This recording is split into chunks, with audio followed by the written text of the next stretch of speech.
Hi, everybody, and welcome back to another edition of Beyond the Cage. I'm your host, Jim Graham, and on today's program, we are going to talk about Bellator 195. We're also going to discuss UFC 222 and a little bit of Glory 51 here live on Beyond the Cage on MMA World and MMA UK. If you haven't already done so, please like MMA World on Facebook.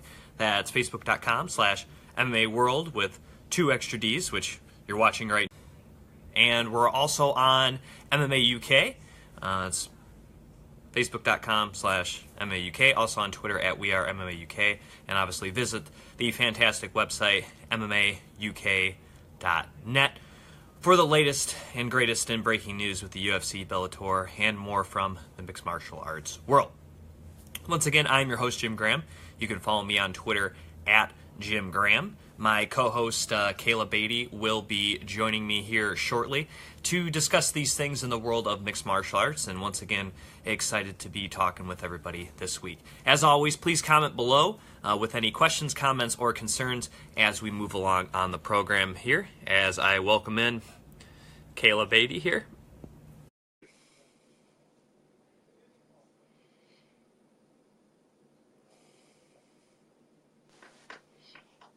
All right, how's it going this week, Kayla? Hey, good. How are you?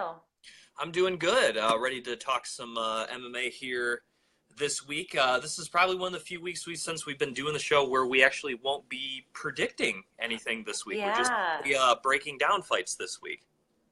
Yeah, but luckily we had a lot of fights last weekend, so it'll definitely fill that space and that time. Yes, we did. And last week, Carrie Steller filled in. Thanks again to Carrie for filling in. I think we briefly mentioned Bellator 195. For some reason, I thought it was this week and not the actual week. So, we kind of just barely touched on it. And all of a sudden, I'm going through my guide, and I was like, is it on? And then, actually, I saw a post from you saying, oh, I'm so excited to see Darian Caldwell tonight defend his title. I went, wait, tonight? I'm like, is she? And so then I looked, I was like, I guess Bellator's on tonight. And that's not maybe that was lack of promotion by Bellator. If someone as into the sport as me didn't know that it was on this week until literally hours before it started. Right. Yeah, I didn't really see too much promotion about it. I mean, I was in the whole process of moving, so I didn't get to watch as much TV. I was online though, so but I feel like I'm always checking in with Bellator and the UFC because usually every weekend there is some fight going on. Right, and you would think for you now in San Diego, they would maybe try to localize promotion a little more, considering Darian Caldwell trains in San Diego. You think there'd be some, local interest with him? Yeah, I would think so. I mean, yeah, again, I didn't watch too much TV last week just because I was in the whole moving process, but I'm really interested to see how the San Diego community and like you're saying, even just when it comes down to commercials or whatnot, how they're going to be promoting stuff. But in Hollywood, I actually saw quite a few billboards popping up UFC. So MMA is starting to take over. Well, the reason I say that is because when an event, they're advertising to buy tickets and everything. Obviously, when the event was here in Detroit, they're obviously going to show those promotions. They're not going to show promotions to buy tickets for UFC 222 in Las Vegas. Not really. Right. They're not going to really target people because they know, well, probably not going to fly. You know what I mean? That's what I mean. They would maybe target knowing we may get more viewers from that area considering some local ties. So maybe we'll throw more ads in that market. Yeah.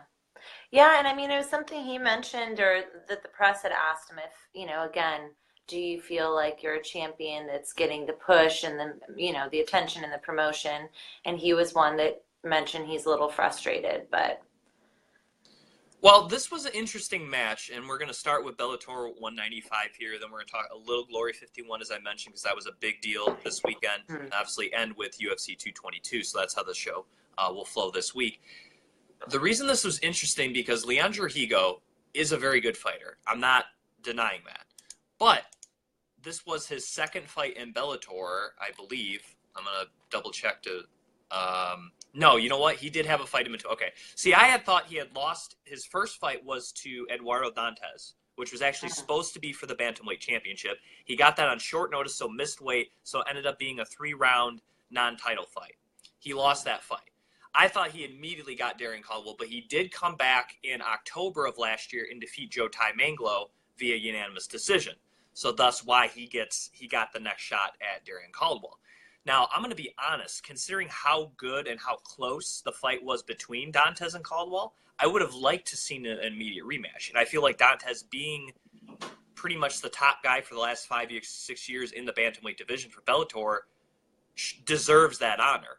And so from that standpoint, I thought this was an odd matchup because I think Higo beating Joe Manglo, while a good win, I don't think it would have been weird to give him another shot, considering his first fight was technically supposed to be for the title. You know? Right. So now his first two of his first 3 fights were like technically for the bantamweight title, and now he's lost both of them. And yeah, you can say, oh, the Dantes one was a split decision, but let's be honest. I think Dantes kind of took the night off once he knew it wasn't for the title. You know? Yeah. I mean, if that's run back, I think Dantes scorches Leandro Higo. Yeah, no, that's a good point. And I think, I don't know. I mean, again, with trying to promote these fights and stuff, I feel like this promotion, sometimes there are a couple of fights where, or even like when it came down to the one that was here in LA and trying to figure out what was the main event and what was the co-main event or double main event, you do hear fighters kind of look and say like, what are the matchmakers working out here? So I don't know if it was a matter of promotion and that they thought that this fight that they put together would be better, but I know that there was even mention after their wins that Baby Joe is asking for another shot and trying to build a trilogy match between him and Caldwell. While, yeah, from a trilogy standpoint, I guess you could say it makes sense, but because I think they each have a win on each other, right? It shouldn't come at the expense, again, of Eduardo Dantes, who most rightly deserves a shot to recapture his bantamweight championship. That's the whole thing. I have no problem with setting up a trilogy, but let's not act like Joe Manglo's win this weekend was, like, incredible, or he dominated Joe Warren, or it was, there should have been some 8 rounds in there or something. Did I think he beat Joe Warren? Yeah, I did. But we've seen Joe Warren get, like, beat before, and this was not one of those fights. He was able to stop the takedown for the most part. He did hit him with some really nice shots on the feet. I think early on, he was picking him apart more in the feet.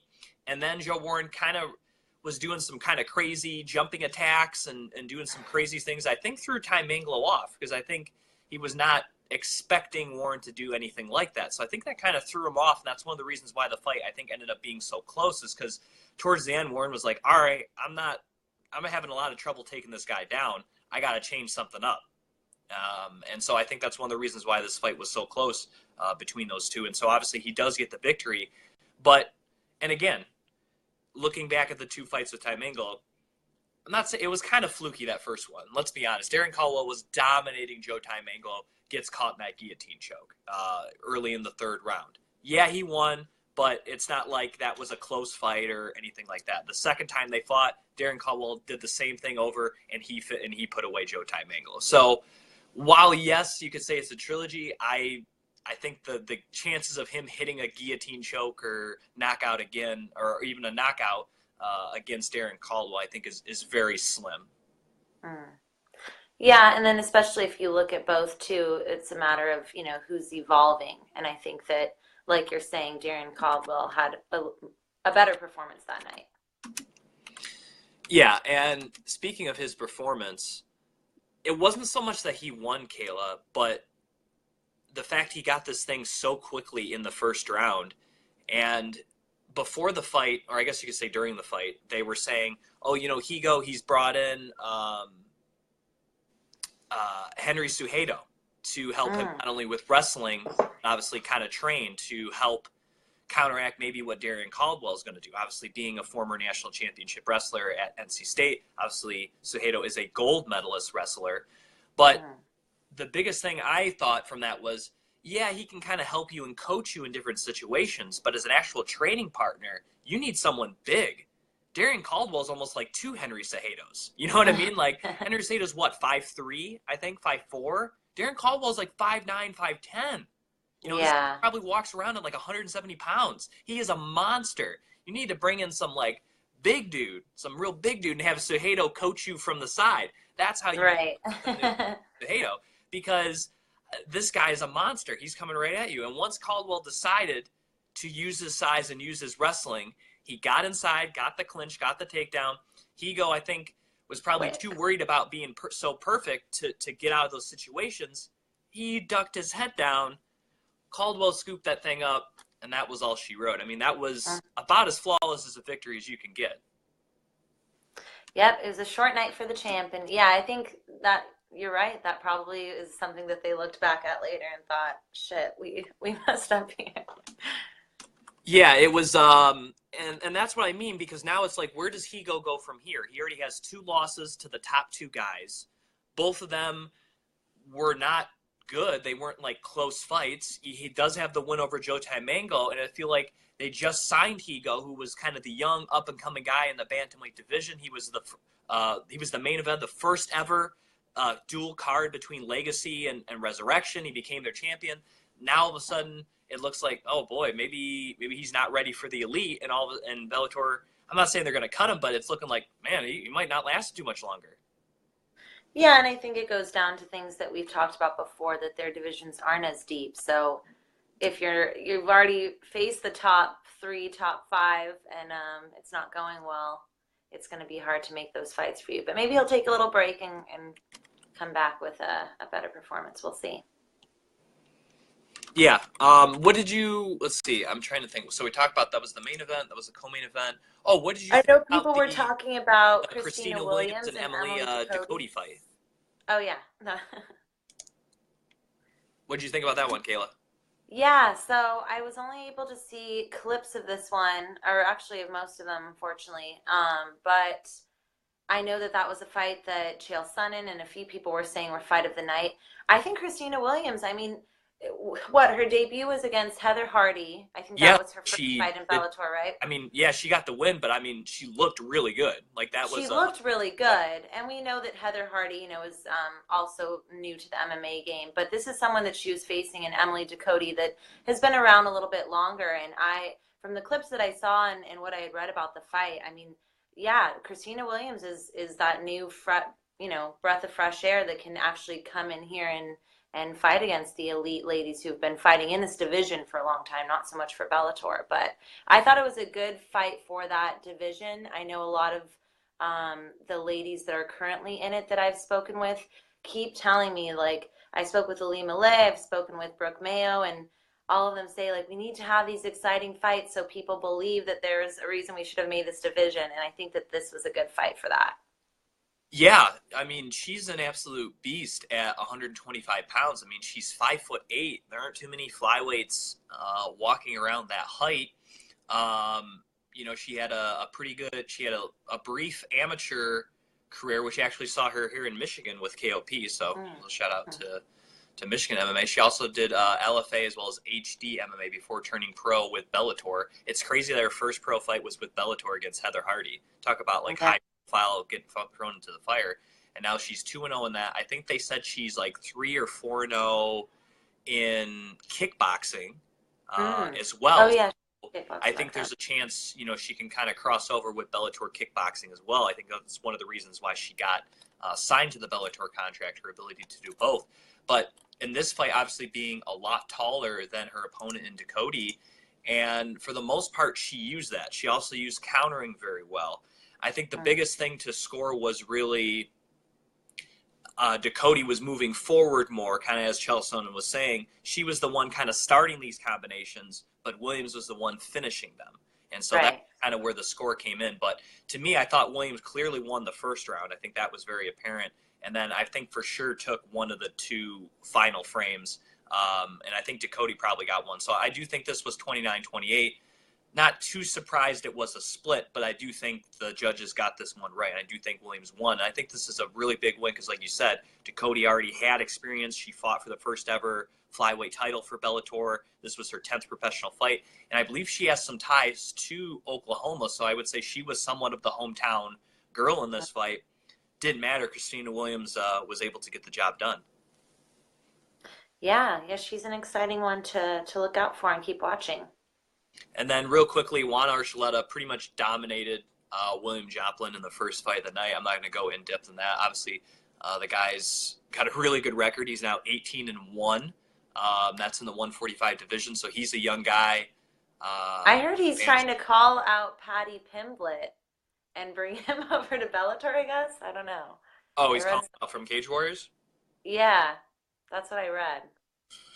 I guess we'll see. I mean, we I'm all know interested. that Bellator is trying to get more into that market, obviously with the James Gallaghers, and the Hmm. Liam McGarrys and the Paul Dailies and the Michael Venom Pages of the world. So adding another guy who's starting to really catch on some kind of almost like a cult-like following, Hmm. and Mr. Pimlet. So I think that would be. I mean, if I was Cage Warriors, I'd try to hold on to him as long as I could. I Yeah. don't know if most of the Cage Warriors contracts are exclusive to their organization or if they would share him with Bellator.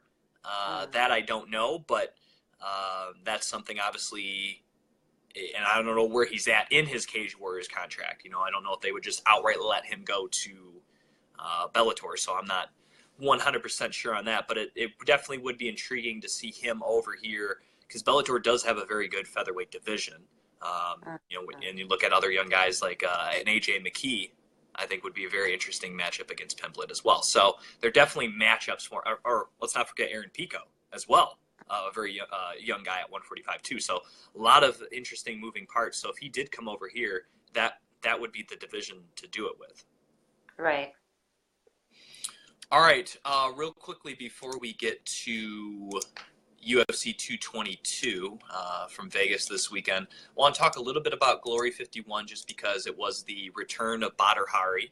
We haven't seen Badr Hmm. Hari in a little over a year since his broken arm in the huge pay-per-view against Rico Verhoeven. And this was a fight against Hedzi Gergis, which was kind of a long labeled rematch. Hedzi was able to get the match at the first time these two fought way back in the K1 days. And so that was one of the reasons why this matchup was so intriguing, not just to mention the return of Badr Hari, but looking at this fight, Kayla, I thought Badr looked physically in really good shape. He looked slimmed down. I thought he looked fast. He almost looked like a cruiserweight. He looked like a guy fighting at 195. He didn't look like a Hmm. heavyweight, compared to Hedzi, who you could definitely tell was, the bigger guy in terms of weight. But I thought Badr came out very strong in the first round. I thought he was firing the kicks very well. I thought he was got a good job moving, staying out of the big power range of Hedzi Gergis. Then in round two, I think Badr maybe hit a little bit of a wall. I Hmm. think the rust kind of caught up with him in round two, and you saw Hedzi, who was the slower plotting guy, started to kind of catch up. I thought land some of the power shots. And then in round three, I think both were a little exhausted, but I think by that point, Hedzi had used a lot of energy in that second round, and you could tell Hmm. he was kind of done. And I think Badr got a little bit of a second wind, and I thought kind Those of, body shots looked yeah, intense. like I said, those body kicks he was landing all night, I thought were well, and I thought he was landing more combinations in the third. You could still tell they were labored. They weren't as crisp as they were in the first, Mm. but I definitely thought he got the job done, got the victory. Really, the biggest thing in terms of him fighting Rico is going to be getting conditioning, because if he's going to gas after the first round, we know Rico can go all day. We've seen him do this multiple times where he just picks people apart and either gets that, completely wash out, 50, 42 or whatever victory sometimes, from knockdowns of just being dominant. So he's very used to going 5 rounds. He really likes kind of settling into that pace where he just kind of dominates you, and kind of keeps going and keeps getting better as the fight goes on. So in a rematch with Rico, even in a 3-round fight, he has to be prepared to go those 3 rounds, because if he can only do 1 round, then I think Rico will finish him. Yeah, I mean, so I'm still very new to watching kickboxing, but I saw in that second round what everyone was talking about, how Badr looked a little bit, or just that he was gassing out. But I don't know. I'm still trying to figure out like how in kickboxing they rest and find their time to rest, because I thought he was able to, like you said, come into that third and just like almost be rejuvenated with another amount of energy to finish the fight. But it was good. I knew this was a big one because you had made a big deal about it. I Yeah, saw all online. big deal. Everyone was so excited. The only thing I was But a big win. little disappointed on was Badr Hari is arguably the greatest kickboxer of all time. I don't think Mm, there's too many people that can there's maybe another guys you can throw there. I think in the heavyweight division, though, it's pretty safe to say it's Badr Hari. And ESPN, which obviously streams it live on ESPN3, usually they kind of show it on tape delay sometimes, either later that day or the next day. And at least on my guide here in Metro Detroit, I didn't see it come up at all.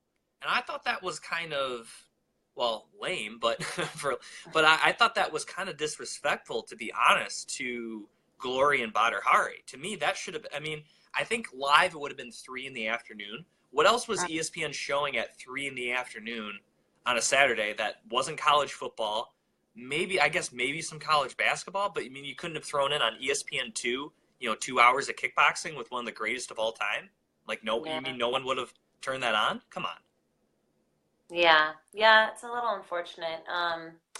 I feel like Glory though, but I get what you're saying because it's ESPN and it's Badr Hari, and if he is one of the greatest, if not the greatest, like show a little respect for that There's really and no for his reason return. yeah, there's really no reason they couldn't have thrown that on, because a lot of people, and I say this a lot, streaming is big, but it's big with younger people like us, Kayla, people in Hmm. their below 30.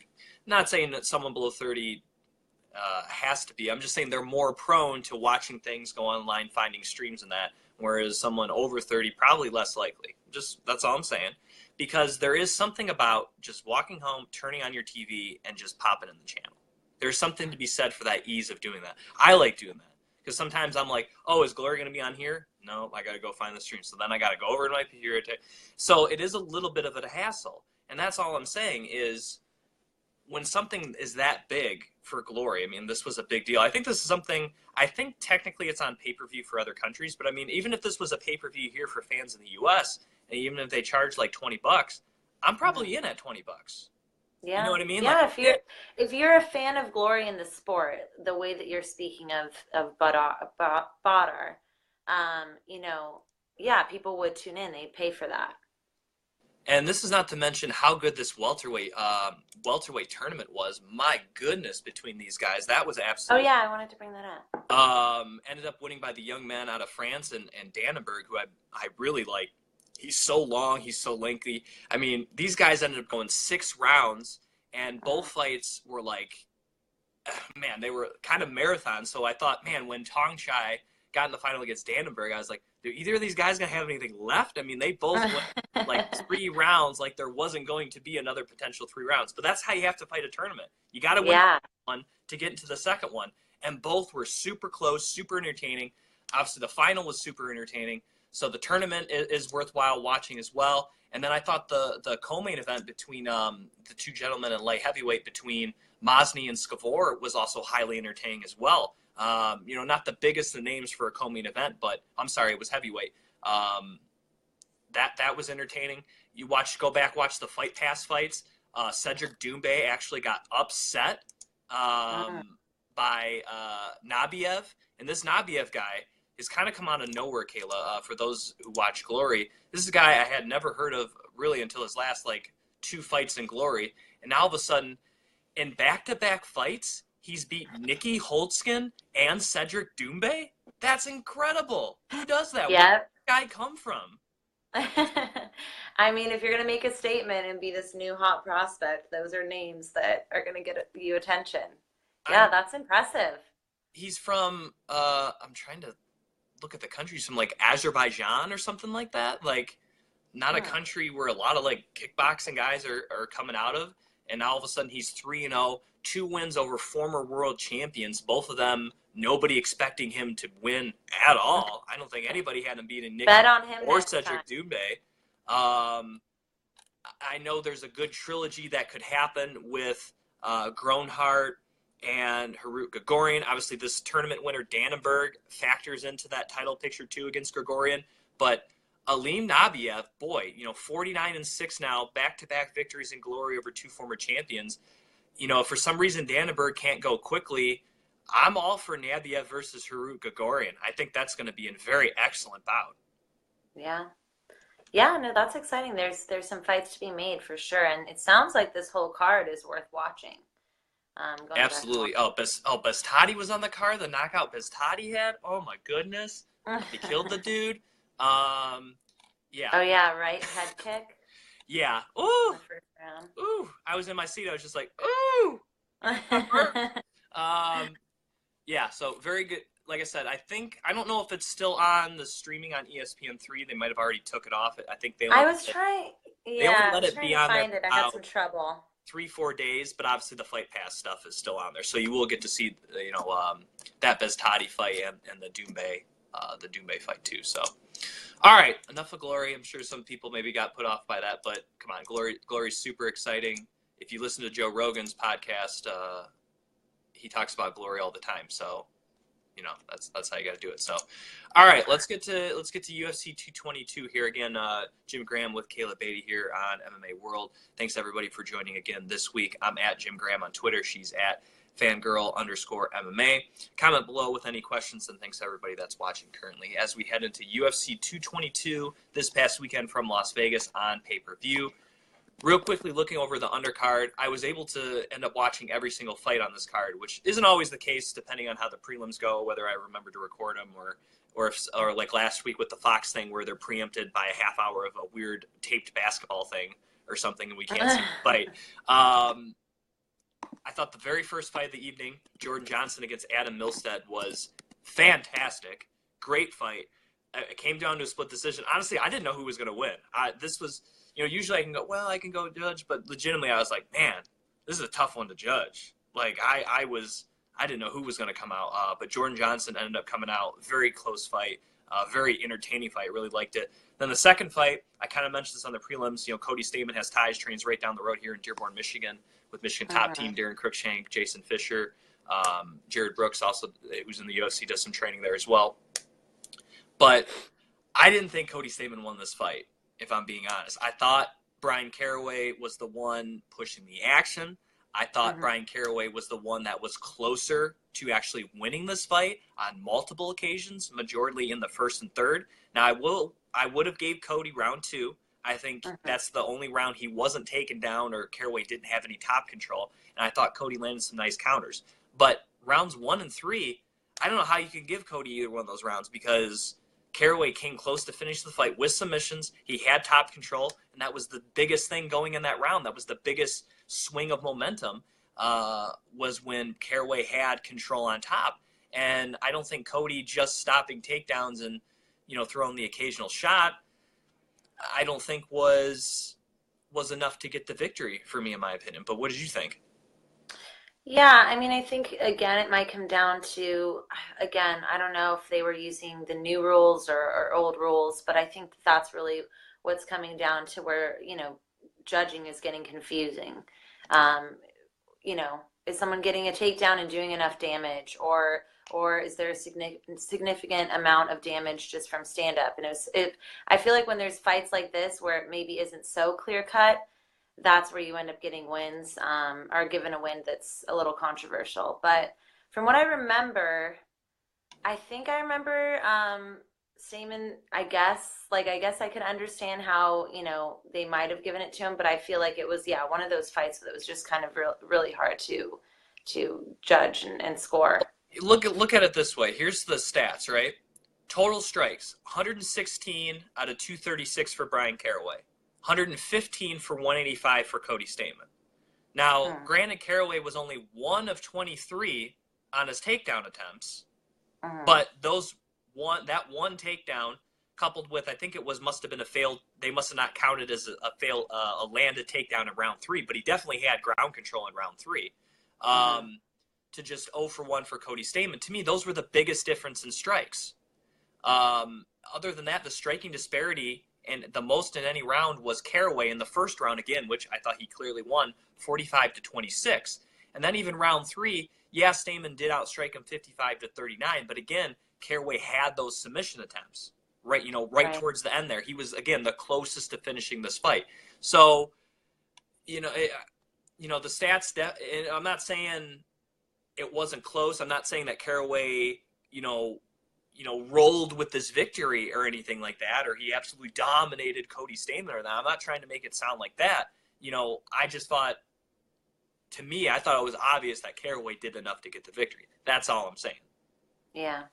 And it doesn't surprise me that one of the judges for this fight was Adelaide Byrd, who We know, and you brought this up in the preview, Kayla. I remember you saying something about this. Oh Been no. known to not make the best decisions. This was even brought I've said on. this?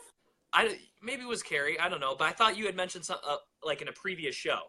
You had said something about Adelaide Bird, Um, and this was I brought up on the pay-per-view broadcast where John Aiken's like, one of the judges tonight is Adelaide Bird. She's a really nice lady, and Joe Rogan's like, my mom's a nice lady too, but I don't want her judging fights.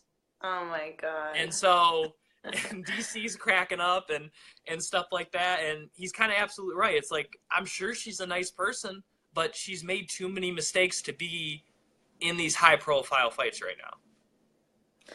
Yeah, I mean, I think that a lot of people are really quick to throw her name in the mix just because of a recent boxing fight that Well, that adds to it too. That's like a separate issue, but mhm.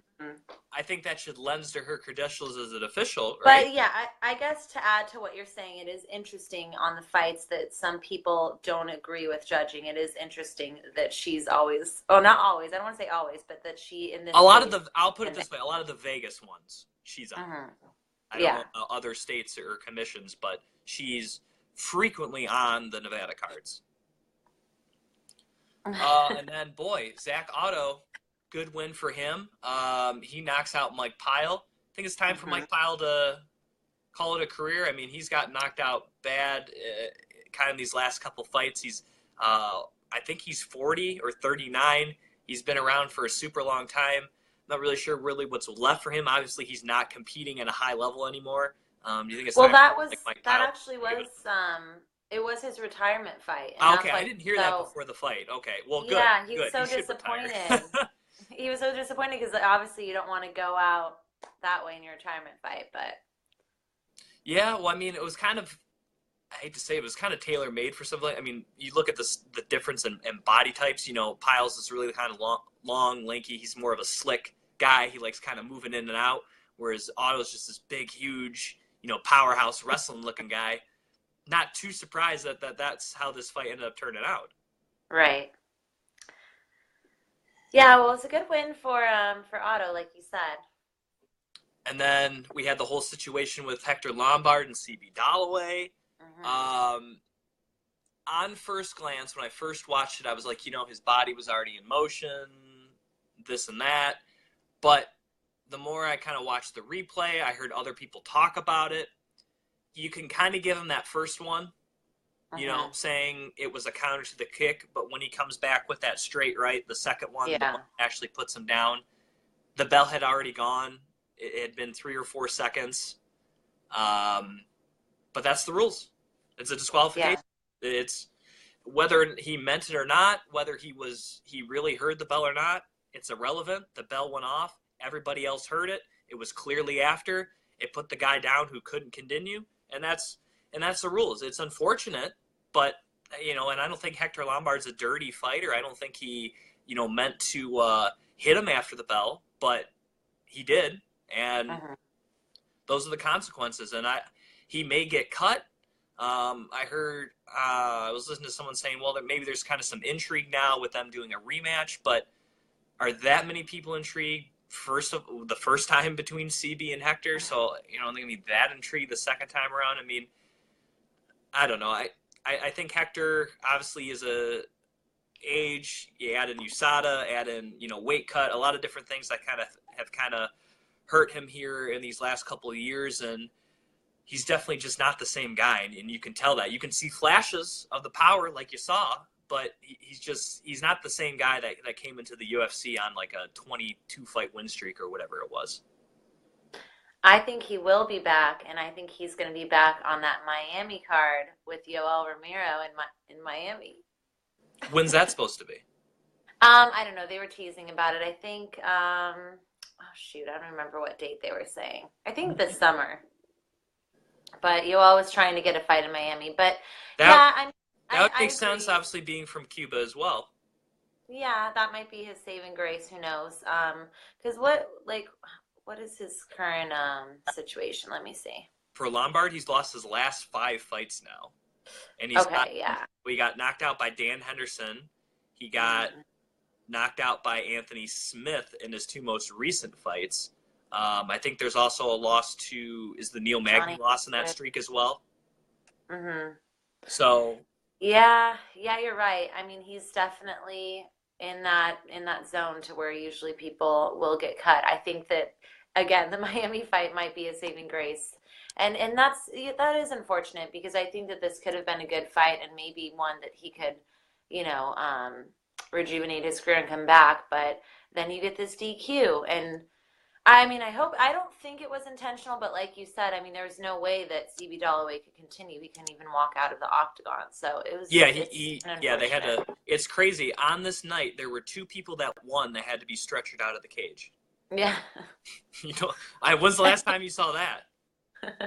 Not for a while, if ever. All right, John Dodson against Pedro Munoz. They run this one back a month later after supposed to be the co-main event of UFC Belém.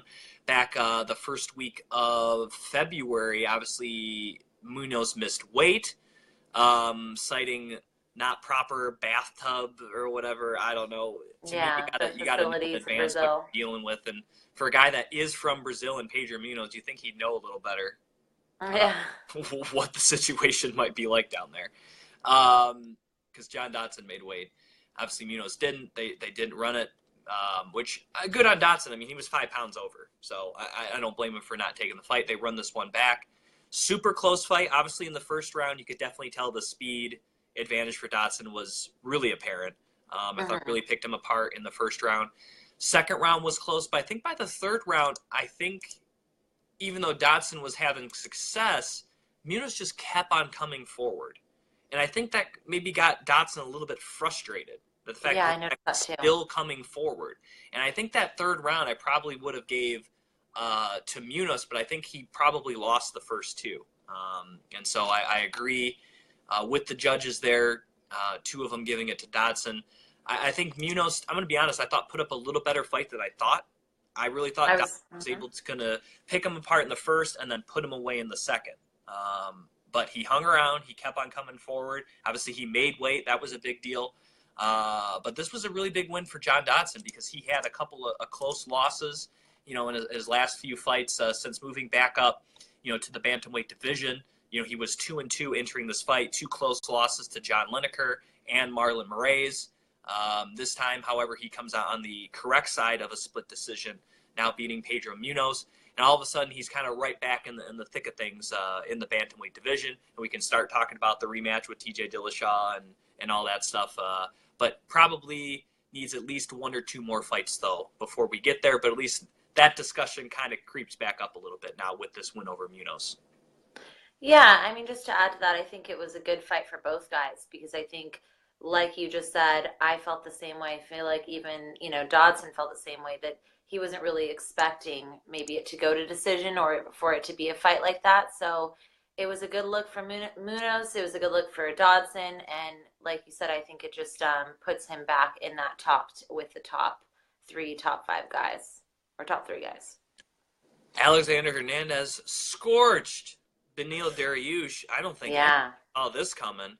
Uh, while yes, this was a knockout, I didn't like the fake uh, hand slap to body kick. Yeah. That was, you know, that wasn't needed, especially on a guy that you're taking on short notice. It's not like there was, heated trash talk between these two guys for Hmm. months. There was nothing like that. I thought that was kind of unnecessary. I mean, it's unnecessary even if there was trash talk, but at least if there was, you can kind of be like, well, both guys have been talking a lot of trash towards each other. At least you can Right. get a feeling, but I mean, that didn't affect the outcome of the fight. It's just a little, he's going to have to clean that up. Guys are not going to want to fight him if he's doing stuff like that. But Or they might just to knock him out. maybe. But yeah, the fantastic performance. I mean, just came out of nowhere. And obviously, one of the things the UFC makes you do when you become a UFC fighter is have a Twitter. That's like part of the deal. Hmm. So obviously, I just looked on his Twitter, and he only had like 4 tweets. He literally just got one for this fight, and I'm sure a lot of his followers are probably going to go up now, considering he just scorched one of the top 15 fighters in the world in 42 seconds. Yeah. And had that nice little dirty move just so people can, make memes about it or talk trash or whatnot. He has some good momentum for the tweets. But yeah, yeah, really dominating performance. I mean, I was hoping this fight would go a little bit longer just because I was really excited to see Dariush fight again. But huge upset. I think probably one of the bigger upsets of the night, besides the co-main. But yeah, I mean that's how you make your name. Come out and get attention with maybe a dirty move or some sort of, entertaining thing in there, and then get that big finish. But I loved how when the fight was going on, DC was talking about how he's such a big fan of TJ Dillashaw. And he's like, I don't know, you can be a fan of TJ Dillashaw, but you have to really put in the work and back it up. And right as he's kind of like saying like this guy has some work that he has to do, boom, we get the Yeah, knockout. And it kind of just took the words out of DC's mouth. yeah, absolutely. Uh, let's get to the prelim feature fight, which was the debut of Mackenzie Dern, the Jiu-Jitsu world champion, as well as a former Invicta fighter, taking on Ultimate Fighter alum in Ashley Yoder. This fight was a lot closer than I thought it was going to be, Kayla. I thought Mackenzie Dern would be able to take this thing to the ground, impose her will, and get a submission. If not in the first, early second, I thought actually Mackenzie was going to have an easy time with Yoder, but that was not the case. Ashley did a very good job keeping this thing standing. You could tell she was the better striker. Dern is still learning, still very raw in the stand-up part of her game. I believe this was only her, fifth professional fight, I Something believe. like that, yeah. So from that standpoint, you got to look at, all right, it was only her, sixth professional fight. But first in the UFC, they were really making it a big deal being in the highlighted part of FS1. The most people that, has ever seen her, biggest arena she's ever been in, all those jitters and stuff. And while, yeah, Ashley Yoder maybe not been the highest name of opponent, she definitely was a game opponent. She out through Mackenzie, but did get slightly outstruck 73 or 76 to 73, and that's really because of the third round, the best round Dern had in the fight, where she was on top for a significant amount of time, and she outstruck her 27 to 15. That kind of to me sealed the deal, because I thought even though she didn't get a takedown in round one, Dern was very much controlling the pace up against the fence with the clinch. Round two, you saw a lot more separation. Dern only credited with one takedown attempt. And that's where you saw Yoder show some of her striking skills off. Obviously she was the much taller fighter. I mean, they had about 5-inch height advantage, and I think several inches of reach too over Mackenzie. And then in round three, whoever won that round was probably going to win the fight. Dern gets her one successful takedown, and obviously does what she's able to do, get in very good position. I was never really super close to finishing the fight, but definitely put the fight away, in my opinion, and deserved that decision victory. Yeah, I was really impressed with her debut because I think with obviously all those eyes watching, and then what I appreciated out of her is you see a lot of these people that come with obviously a huge background in one skill of martial art, and I like that the only way that they really can test out these new skills they're learning is in a fight. And though yes, she showed a lot of stuff that she needs to work on, she was putting that pressure and really going for stuff in the clinch, going for the takedowns, finishing the fight with an exciting moment, almost getting the finish. And I at least, want to commend her for going and putting on an active, entertaining fight. I think that, yes, of course, you saw that Ashley Yoder had more of the technical experience and just being a more of a veteran in there. But I think that she also lacked in the second, I think, knocked Mackenzie down, or at least got a big, nice, clean shot. And that's where she kind of showed her lack of experience. Is if you see that you had that opening, I think she should have been a little bit more aggressive and kind of, especially going into third, really going and taking advantage of someone that is clearly not taking the fight to the ground. She wants to stand up and try striking with you. So while you have her that's not like, you're not with her down like on the ground where she's the most dominant. So I thought it was a good win for Mackenzie. I'm really interested in seeing what they do with her next, because I think that I read that out of the prelims, this had the most views, of course, because of her big name. So all the girls in her division are wanting to, one, fight someone that they kind of see still has some work to do, but also is going to give you that pull and get you on a big fight card. or at least get you a lot of eyes watching. Yeah, absolutely, and definitely a very intriguing figure, a very nice girl, and I think that a lot of people are going to be watching for a couple of different reasons. But so far, so good for her. She's still undefeated, and I hope they bring her along correctly. I hope they're now all of a sudden she's taking on the top 15 girl. That's what shouldn't be next for her. She should take on somebody because, like you said, a lot of people weren't expecting Ashley Oder to do that well. She did. So don't go throwing her a top 15 girl now. You know what I mean? So let's throw someone that's maybe outside the top 15. It doesn't necessarily have to be another young up and comer like Ashley Oder, but it definitely should be somebody that's either newly signed or, like you said, another girl maybe just outside the top 15. That's all I would say. All right, let's get to this main card. First fight of the evening, Ketlin Vieira against Kat Zingano. Somehow this was a split decision. Again, Adelaide Bird. But I thought this was clearly obvious a win for Ketlin Vieira. I don't know how you score even one round for Kat Zingano, to be honest. I thought this was pretty dominant. I mean, she outstruck Kat 96-77. She had the 2 takedowns. Yeah, there were a couple exchanges, especially in round 1, where it did look like Kat tagged Ketlin. Boy, that's so Kat. Was close, but the ground game was a significant advantage for Vieira. You also add in, was it the second or third round? It looked like Zingano broke her foot or did something to her foot, and she couldn't stand. And the third round was really dominant.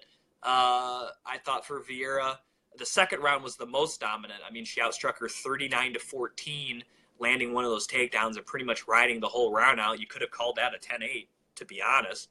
Yeah, super dominant. Going into round 3, Zingano probably needed a finish. Like I said, did outstrike Vieira by 10, but got taken down again. And I think that, again, getting held down for the majority of the round, I would have gave Vieira all 3 rounds. I thought this was a pretty easy 30-27. Like I said, the second round you could have gave it 8, 30-26. But somehow, lo and behold, there was a 29-28 in favor of Zingano somehow got on there. I don't know how that happened. Yeah, I think adding to what you're saying, Kat had her moments, but she didn't have her rounds, in my opinion. Right, yep. And Vieira, I mean, wow, she was someone that people were talking up, and I myself hadn't really paid too much attention to her, but she is so dominant, and to me, just exactly what this division needs. And I can't wait to see who she faces next, because I'm a huge fan of her after that performance. I mean, she's one, just a bigger girl and stronger girl in her division, but she really puts on entertaining fights. Some of those, right. And I think those she judo showed throws she and could take a punch. takedowns. That was a big deal. Everyone knew Kat is known for being, in your face, ferocious. She hits hard, she hits fast, and she took those shots like a champ. I mean, there was no point where you're like, oh, Vieira's wobbled, oh, Vieira's hurt, oh, she got dropped, oh, she's about to get finished. Yeah, she got hit, but it wasn't like she was close to losing or getting put away. Yeah.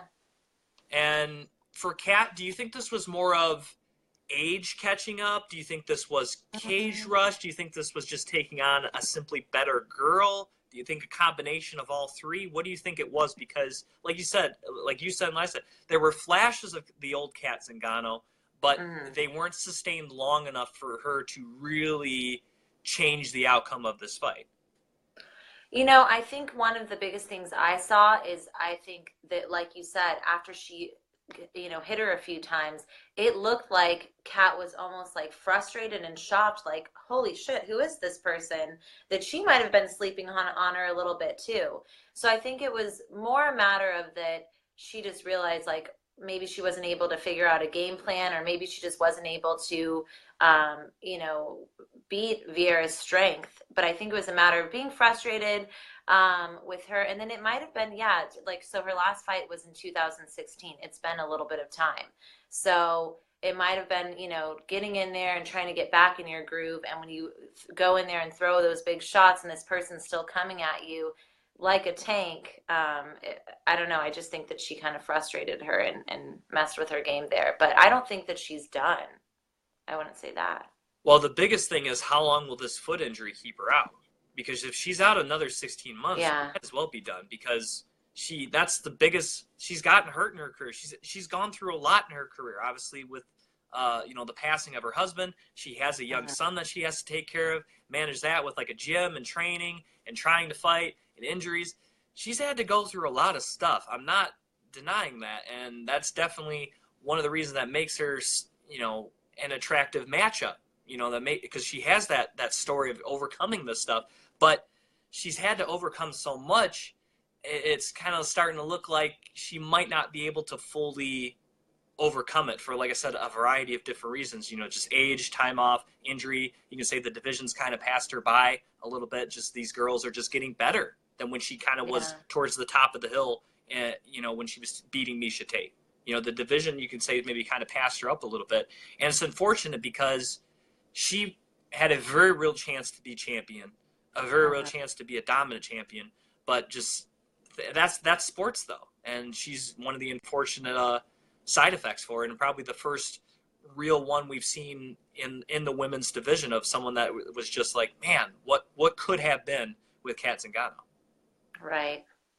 Yeah, it's unfortunate. I think that I feel like before, we say, oh, she should, you know, throw in the towel. I think that we need to see one more fight with her, but I think it should be better matched. I hadn't, again, I hadn't really looked into Vera as much, but I think that this was one of those fights that it was like very telling for both women, and unfortunately, or not unfortunately, but it just, favored in Vera to just push her career.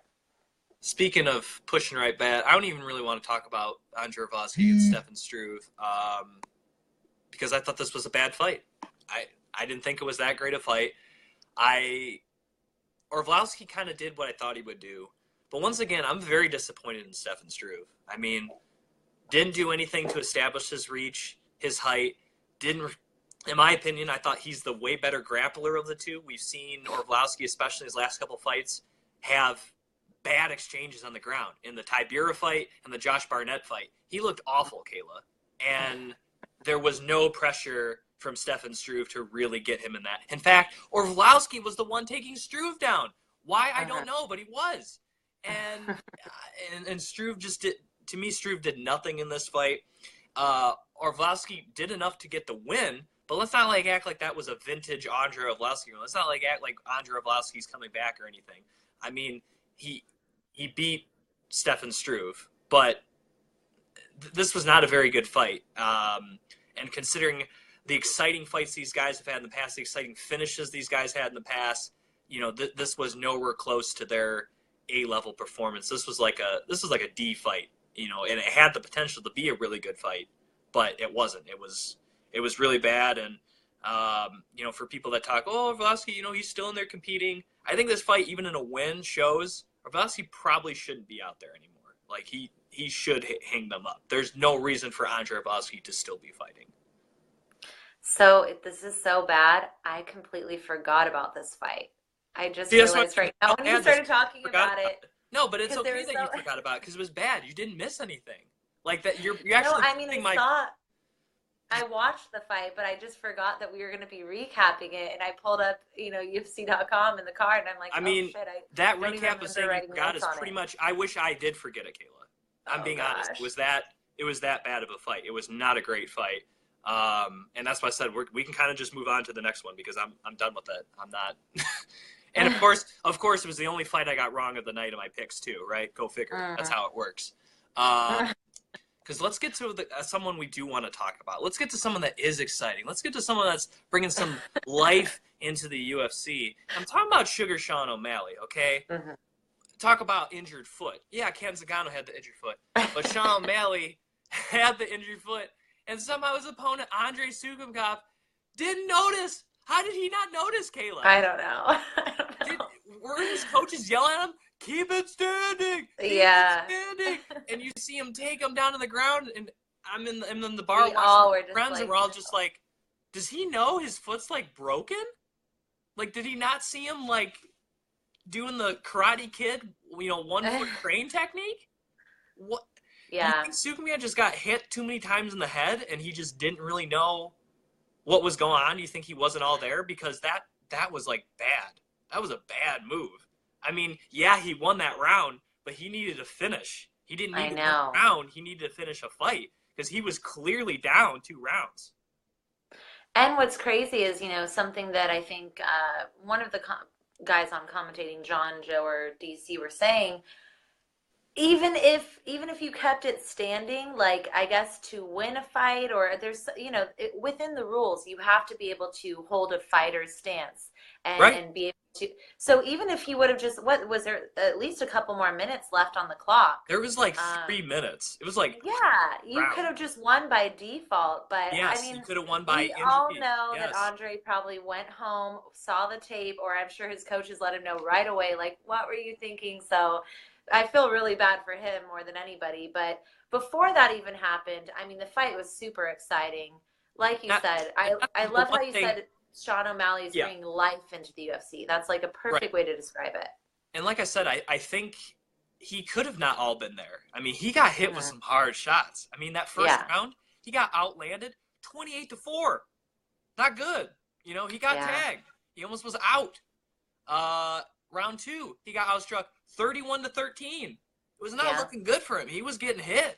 You know what I mean? Like, he had that brief takedown there in round two, but I still would have gave the round to O'Malley. And then, like I said, in round three, yeah, he gets the 3 takedowns. Yeah, he outstrikes him 25-14. Yeah, he passed his guard a few times, but he wasn't close to a knockout. Hmm. Really wasn't close to a submission, and was basically conceding the fight almost. Because here's the thing: even if he would have got a 10-8 round, it's still a draw. You know what I Yeah, mean? Like, even a yeah. 10-8 round doesn't get him the win. I mean, I guess it He doesn't needs get him to the loss, finish. but he needed a finish. I mean, in the fight, he got outstruck 73-42. Like I said, he might have not just been all there, because anybody with you know a clear mind would have saw this dude is severely injured. I don't think he can stand. If I keep this thing standing and just throw leg kicks and make the ref stand him up, I might be able to get a victory here. Yeah. Or at the very Yeah, least, a I'm knockout, because he can't defend himself. However you want to work that situation out. right. Yeah, but I mean, we should just credit this too. I mean, that was crazy going to the third when they had said the stats of where the guys at were with significant strikes. I mean, Sean O'Malley's head movement. I mean, what I really appreciated out of him too is I think he's someone that, with his last few fights or with the show, um, people really wanted to he's likable. He has that likable personality, very entertaining. He has the likable and entertaining style in the octagon. But I really wanted to see him evolve as a mixed martial artist in this fight, and I think that he definitely showed that. He showed even better composure. He's showing that his game is just getting even more dangerous. And then he kept that likable personality, having that interview on the ground with Joe Rogan. I mean, he's definitely, like you said, just a breath of fresh air and bringing life into the UFC, and someone that I think the company really needs right now to continue, putting out entertaining good fights and having everyone talk about it. Yeah, absolutely. And for those of you who are watching on MMA UK, they actually just dropped my interview with Gary Tonin, multiple-time jiu-jitsu champion, making his transition from pure jiu-jitsu to mixed martial arts with one championship. That's coming up in just a few weeks at the end of the month, March 24th. He's going to be taking on Richard Cormanal in the co-main event of One Championship Iron Will on pay-per-view from Bangkok, Thailand. So I had a lot of fun talking to Gary. Great interview, very nice guy. And I would say a very humble guy. Several times in the interview, he was kind of saying, as much as I like to think I'm this great stand-up guy now, he goes, there's a very real chance I go out there and embarrass myself. He goes, so I guess that's a reason to watch. So he's very much aware that he's very new to the sport, and he's not shying away from it. And I kind of like that candor, because too many people in the sport, regardless of skill level, don't really say that. I'm gonna knock this guy, I'm gonna knock this girl out, I'm gonna submit her, I'm gonna finish her, I'm gonna do this, I'm gonna do that. But he was very much realistic of saying, there's a very real chance, this guy throws one punch and knocks me out in the first round. So I thought that was it was refreshing, it was funny, and I think very honest from Gary, and that's some of the stuff you'll hear in the interview. Yeah, I listened to the first half of it and I thought like you're saying he's very honest. I liked how he brought up when he mentioned, have you thought about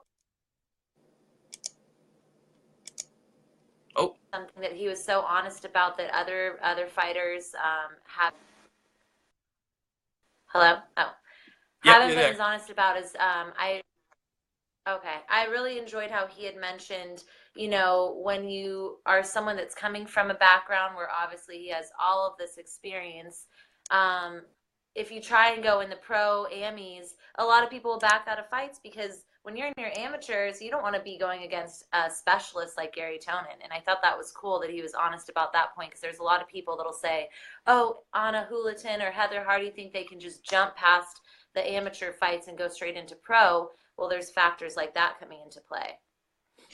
Yeah, absolutely. And check that out. That's now on the MMA UK Facebook page. It just dropped. So please take a listen. I had a lot of fun doing it. And I was really excited to get to talk to Gary. I've been trying to put together an interview with Gary for about like 6 months. So it's been a long journey to try to get Gary, but finally got him. It was definitely worth the wait. He was a fantastic interview, and I'm very excited for his fight coming up with One Championship on March 24th, which also features a great main event. Bibiano Fernandez is going to be a main event. Long time, one of the best fighters in the world at 135. He's actually taking on. Hang on, I gotta look up his name. But he's actually the one champion featherweight and lightweight champion. And so if he beats Fernandez, he will actually be, Conor McGregor likes to call himself the champ.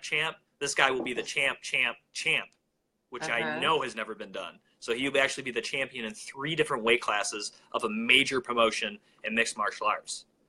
Yeah, That's that's that's huge. insane. Let's see. It is his name is Martin Nguyen, and he has the chance to become the first ever triple division champion. And he's taking on, like I said, one of the best to ever do it, in the lighter weight classes in Bibiano Fernandez, who has a very good career. He's been the one champion for a while. I believe he fought in Pride. He's fought in Dream. He was the Dream champion. This guy, I think at one time, there was a chance he came to the UFC, but things just kind of never really worked out. But he's definitely, if you've never seen Bibiana Fernandez fight, this is the night to do it. Obviously, him taking on Martin Nguyen, and obviously, like I said, the co-main event with Gary Tonin. A very intriguing card coming up here at the end of the month. Yeah, for sure. I'll be tuning in. All right, let's get to the co-main event of the evening for UFC 222. I will say I got this one right. I hate to toot my own horn, but I did call it. I did call Brian Ortega winning this fight, though I will say I didn't think he'd win it this way. I will say, uh, And yeah. but this fight, think went how at least it started out how most people thought it would win. Frankie Edgar would have the speed advantage. He would do his footwork, his head movement, his in and out, and he was doing that very well. You could tell Uh-huh. Ortega was definitely the bigger guy, probably the stronger guy, but not the faster guy. And a lot Uh-huh. of people are like, man, we know Frankie Edgar can keep up with this pace for 25 minutes. He only has to do it for 15. Ortega might be in trouble here. You know, Uh-huh. but then Ortega, I'm not saying he was sandbagging, but I'm saying he eventually got the timing down. He figured out the timing. He caught him with the elbow. You could tell Edgar was wobbled. He came in for the finish, and then eventually he landed that uppercut that actually flew Frankie Edgar back to New Jersey from Las Vegas, and that was all she wrote. This was a fantastic performance. Obviously, this was a short notice fight, and it's also a fight that Frankie Edgar didn't have to take. Max Holloway even said this after the fight. He was saying Frankie Edgar didn't have to take this fight. He could have just chilled and waited for me. But that shows what type of man he is, what type of warrior he is, Uh-huh. that he would take this fight. And good on Frankie for taking it, because I wish more people would do this, take a risk. And I think also he has the caveat of already being a champion. It's the end of his career. He knows he only has so many more fights anyway. So why delay it and then have him get hurt again, or something like that? So I see what all the reasons Frankie took. I'm glad he did. It was looking good, but Ortega just was able to get the timing down, and he didn't let Frankie Edgar come back, because that's the key. If you let Frankie Edgar come back, there's been too many times where that's come Uh-huh. back to haunt people. And T-City didn't let him come back, and just a fantastic performance and very deserving of fighting for the world championship later this year. Yeah, I agree. After the way that he put away Cub Swanson and now Frankie, I think just adding to that, that's what so many people were talking about, his composure and the way that he had even said, he tasted a couple of those shots and then thought, okay, if this is what everyone's been warning me about with Frankie Edgar, let me keep my cool, find that opening, and show everybody that I'm not only just as dangerous on the ground, but I can knock someone off their feet and get that finish, by KO. So huge win for him. I don't know. I don't even know what to say. I can't even predict or like I lose my words thinking about a fight with him and Max Holloway. It's so exciting. Absolutely. It's going to be fantastic. I mean, both guys are in their mid-20s. Chances are it's probably going to set up at least 2, possibly 3 fights of guys in their prime at the same exact time. There's also a possibility of it being the first ever UFC fight in Hawaii, or the headliner for that. That's floated out there. The UFC is in talks to possibly have a fight there as early as August, which, looking at the timetable for return for Max Holloway, is very applicable. I know there's talk about it having it part of International Fight Week in July, but injured foot, it just happened a few weeks ago. It's probably not even out of the cast yet. Then he has to get back to walking and kicking. It might take longer than like 3-4 months. I know he's a young guy and in very great shape, but I think July may be a tad early. Maybe. We'll see. I don't know. Maybe Max Holloway recovers super quickly. It's not going to be an issue. But I'm just saying with the foot, that's something you don't want to risk back to injury. I mean, ask Dominic Cruz about coming back from a foot injury too quickly. And you want to come back healthy and healed for this fight. Exactly. Exactly. As I said, I just posted the link to the Gary Tonin interview I did earlier. So if you want to check that out and share it and like it, you can check that out now. So everybody's there. But yeah, fantastic performance by Ortega. Can't wait for him against Holloway. And I think it's going to be a very intriguing fight, just because stand up there. You would think Max would have the advantage, but maybe not by that much now. Maybe now you say Ortega's maybe caught up to Max in that regard. And obviously the jiu-jitsu game is clearly Brian Ortega. I mean, if it goes to the ground, I'm not saying Max Holloway doesn't have any jiu-jitsu skills, but we haven't seen anything that he's at the level of a Brian Ortega. Not yet, anyways. Just to see these two skilled men, and like you said, in their prime, compete against each other. I mean, don't see it too often. Yeah, these are the fights that MMA fans like. We love these. These are special. They only come around every once in a while. Absolutely. And speaking of being special, she is clearly the greatest female fighter of all time. I think that's probably pretty easy to say at this point. Is once again Chris Cyborg not only wins, but wins in dominant fashion. And Yana never really had a chance. I know they were talking about how, well, she did take it on short notice, but, she did have Holly in her corner and this and that. Come on. She wasn't going to win. Cyborg was a minus 1,600 favorite to plus like 800 for Yana. Yeah. I don't know if I've seen that big a disparity. That's huge. I know. I mean, the only way you would have won on Cyborg is if you had a prop bet that she was going to put it away in the first 2 minutes. That's the only way you were going to make money on Cyborg if you are a betting person. But I mean, this was complete domination. It shows that the only 2 fights I can see happening are Nunes or Megan Anderson. I know there's a situation with a work visa or something with Megan Anderson. There's some legal reason why she's not fighting anybody right now, let alone Chris Cyborg. But I think now that fight's kind of, I'm not saying I don't want it to happen, but I think at this point in time, Megan just needs a fight to kind of get back in the swing of things, because it's almost been a year since her last fight, right? Yeah. First fight back should be Chris Cyborg. Yeah. But also, how many more fights are we going to get out of Chris Cyborg? I mean, if she's really dominating and now fighting this actively, I mean, she's only 32. Lacking. I think she's got a couple more years of doing this if she wants to. It's just a matter of, do they have enough opponents for her to fight a few years? I don't think it's a question of her being able to No, me neither. do so. Right. I just think it's a lack of opponents and the way that she's putting away the opponents. I mean, yes, you can do rematches, but I don't know. Like, are those very intriguing if she's putting away these girls in the first round?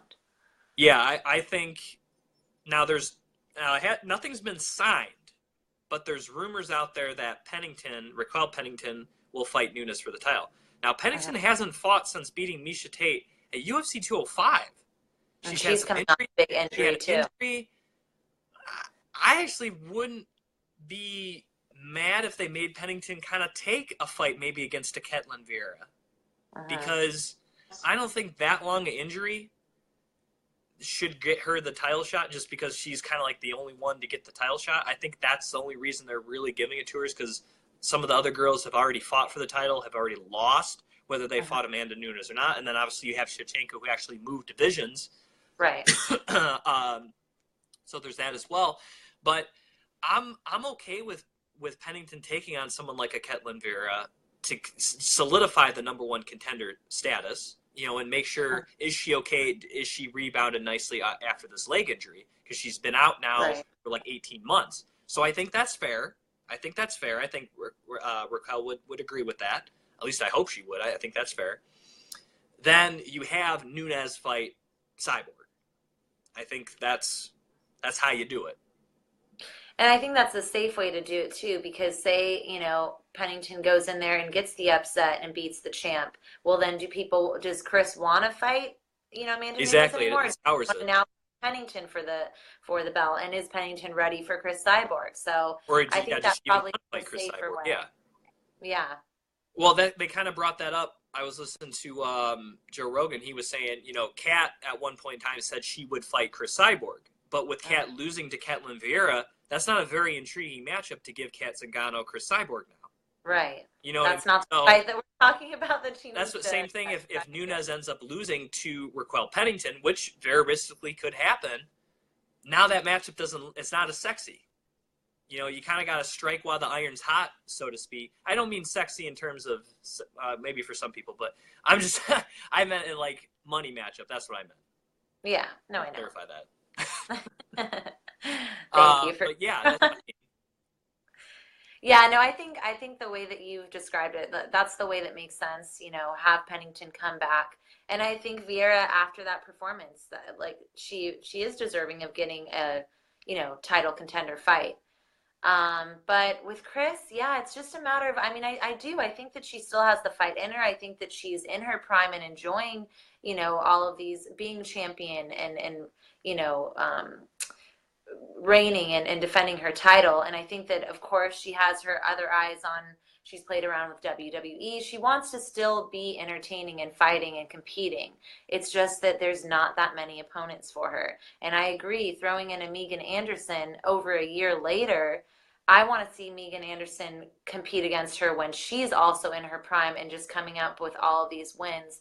And I just think that time off is going to be hard. I want to see them actually face each other when Megan can give her best fight. But she has been in the gym. We have to say that. It's not that she right. Yeah, hasn't not been because of active. injury or She's been anything, but I'm just very, saying. I always put it this way: even if you're not hurt, it's like a long time not doing your job. mhm. And you need to It's different. go in It's there and not make sure everything's still firing the way you remember it firing, regardless of right. injury or not. So that's why. And also, again, first fight in the UFC for the title shot, like that's not a great. You don't really like to do those sort of things. So if you can Right. give Anderson somebody just to get her known to people, because it's been a while, that would be a good thing, and that's going to help build up this fight. Because that's the one thing. Yeah, this was short notice, but at the same time, she was taking on a girl that nobody had ever heard of before. And Mhm. the pay-per-view sales couldn't have been that great for this one compared to when she fought Holly. Right. Yeah. All right. Any other final thoughts you want to add before we end the broadcast here this week, Kayla? No, I mean, I think overall we got a very entertaining card. A lot of just random things being thrown in, like you said, people on stretchers and DQs and upsets and just another dominating performance with the champ. It was a good weekend of fights. Um, I'll try and find some more of those Glory Fight Pass fights just so I can catch up on that event too, since it sounds like it was a good one. Yeah, thoroughly enjoying. And thanks, Ray, for watching. I was going to say, Hey, Ray. we got caught up talking, or I got caught up talking. So, but thanks for joining, Ray. And then I think Lee had a comment earlier. Thanks for commenting, Lee, as well. Lee. She is Kayla Beatty. You can follow her on Twitter and Instagram at fangirl_MMA. I am Jim Graham. You can follow me on Twitter at Jim Graham. My Instagram is at @thejimgraham. Also, again, like MMA World and MMA UK on Facebook. If you haven't done so already, you're going to see great interviews like I did with Gary Tonin. And you just did an interview too, didn't you, Kayla? I actually have one tomorrow, guys, if you want to tune in with Mike Beltran, the amazing referee, super cool dude. So that'll be tomorrow at 10 a.m. PT, so 1 p.m. on your Eastern? side? Yes. Yes. And that's on MMA UK? It's going to be on MMA UK, yes. And that will be on MMA. So again, like that, check out that interview with the great mustachioed Mike Beltran. Or I don't know, it's kind of like a hybrid. I don't know what to call it. He called it a stash. Does he call it just a stash? Is it a stash beard hybrid? Yeah, because I mentioned the beard, and he's like, "It's not a beard, it's a stash." I'm like, "Oh, okay." So, yeah, so check out that. That's on MMA UK Facebook page. So like the page if you haven't done so already. Also, we are MMA UK on Instagram and Twitter, and at MMA World with the 2 extra D's on Instagram and Twitter as well. So, for Kayla Beatty, I am Jim Graham. Thank you for listening to another edition of Beyond the Cage right here on MMA World. Goodbye, everybody. Bye.